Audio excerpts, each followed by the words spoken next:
ഇന്ന് ഞാൻ എണീക്കുമ്പോൾ തന്നെ നല്ല നേരം വൈകിയിട്ടുണ്ടായിരുന്നേ. അതുകൊണ്ട് തന്നെ ബ്രേക്ക്ഫാസ്റ്റൊക്കെ ഒരു ചെറിയ രീതിയിലാട്ടോ കഴിച്ചിട്ടുണ്ടായിരുന്നേ. അത് കഴിഞ്ഞിട്ട് എനിക്ക് വേണ്ടിയിട്ട് ഫുഡ് ഓർഡർ ചെയ്ത് തന്നിട്ടുണ്ടായിരുന്നു. നല്ല അടിപൊളി ബിരിയാണി ആയിരുന്നു. നമ്മുടെ കോഴിക്കോട് റെസ്റ്റോറൻറ്റിൽ നിന്നാണ് തോന്നുന്നു കേട്ടോ, എനിക്ക് ഓർമ്മയല്ല കറക്റ്റായിട്ട്. അപ്പോൾ എനിക്ക് ഫുഡ് കഴിക്കുമ്പോൾ എന്തെങ്കിലും ഒന്ന് കണ്ടുകൊണ്ടിരുന്നിട്ട് കഴിക്കാനാട്ടോ ഇഷ്ടം. അപ്പോൾ ഞാൻ ലാപ്പിൽ ഫിലിമൊക്കെ വെച്ചിട്ടാണ് കേട്ടോ ഇരിക്കുന്നത്. അതിൻ്റെ ഒപ്പം നമുക്ക് പായസം സെർവ് ചെയ്തിട്ടുണ്ടായിരുന്നേ.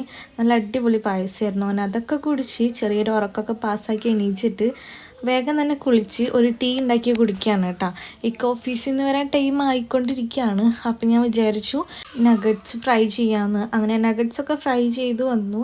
അത് കഴിഞ്ഞിട്ട് ഞങ്ങൾ രണ്ടാളും അതൊക്കെ ഇരുന്ന് കഴിച്ചു കേട്ടോ. അത് കഴിഞ്ഞിട്ട് ഇപ്പം ഞങ്ങൾ പുറത്തേക്ക് ഇറങ്ങിയേക്കാം കേട്ടോ, ഒരു സംഭവം കഴിക്കാൻ വേണ്ടിയിട്ടാണ്.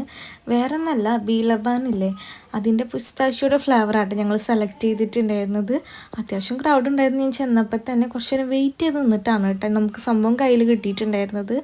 നല്ല അടിപൊളി സെറ്റ് സാധനമായിരുന്നേ. പക്ഷേ രണ്ടാളെ കൊണ്ട് കഴിച്ച് തീർക്കാൻ പറ്റിയിട്ടുണ്ടായിരുന്നില്ല കേട്ടോ. കാരണം ഞങ്ങളൊരു 3-4 ദിവസം കൊണ്ടാട്ടോ ഇതൊന്നും കഴിച്ച് തീർത്തിട്ടുണ്ടായിരുന്നു. അതിന് അത്യാവശ്യം ക്വാണ്ടിറ്റി ഉണ്ടായിരുന്നു. പിന്നെ ഈ ഒരു ഷവർമയും കഴിച്ചിട്ട് ഞാൻ കിടന്നുറങ്ങി. അപ്പോൾ ഇത്രയേ ഉള്ളൂ, ബൈ.